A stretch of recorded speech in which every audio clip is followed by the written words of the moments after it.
Collie Training Journal, Day 99, Bridging, Espada y Daga, Pass Thru. Today's practice was focused on bridging on Espada y Daga and prepping for additional skill building in this particular drill.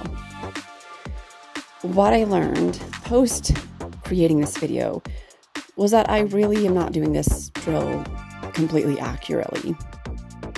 You'll see more refined practices in my solo practice on this drill in future posts.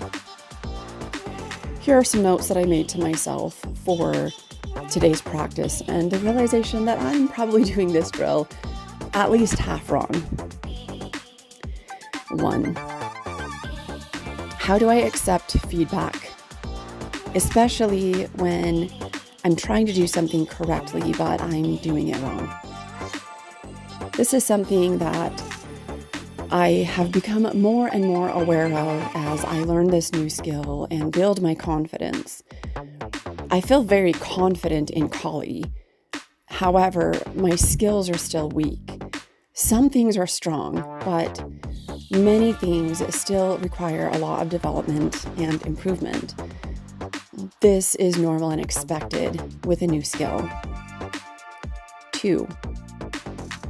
How do I handle the mistakes that I make? Mistakes are a vital part of our learning process. I believe that I talked about mistakes previously in other videos, but mistakes help us when we are open to correction and we make corrections of those mistakes. In my experience in management and training and working with my teams, I've learned that those who thrive in their work and their performance are those who are willing to correct their mistakes and put in the time and effort to learn how to do the job correctly. This is no different with my Collie practice. I, for one, can be very difficult when receiving feedback, especially when I feel like I've been doing something right. I am not always open to the fact that I make mistakes and that I need correction. And sometimes I'm very partial to who's providing the feedback for me. Sometimes we're less willing to receive feedback from family members or those we have conflict with. Whereas somebody that we don't have conflict with, we might be more open to receiving their feedback and acknowledge that we made a mistake. When I learned the Espada y Daga drill a couple of weeks ago in a Collie training, I really was focusing on enjoying the fact that I could do the drill to at least some level of competence. And I really, really had fun with it.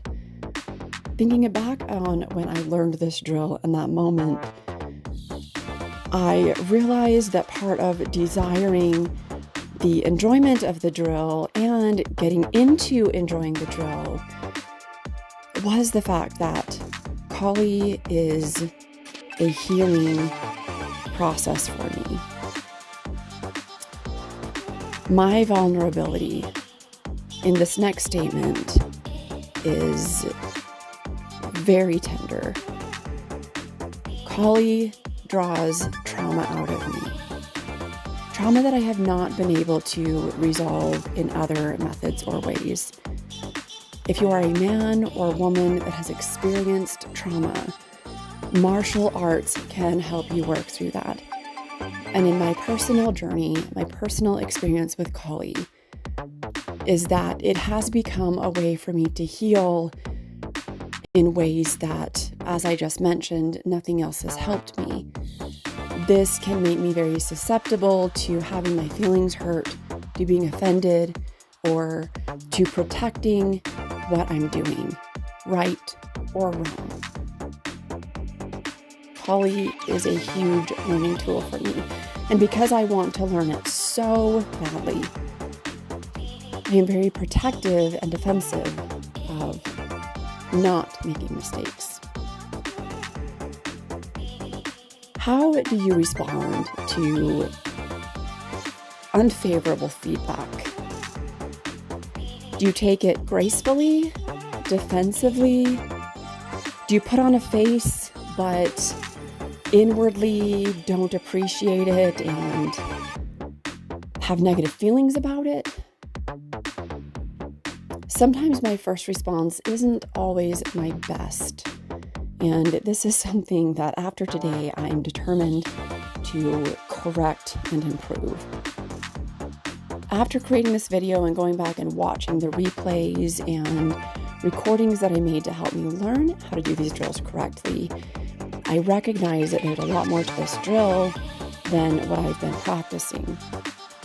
What I did notice is that practicing it the way that I did here really forced me to look at intentional movement. As always, thank you so much for watching, and I look forward to tomorrow's practice. Thank you for your support, and we'll see you next time.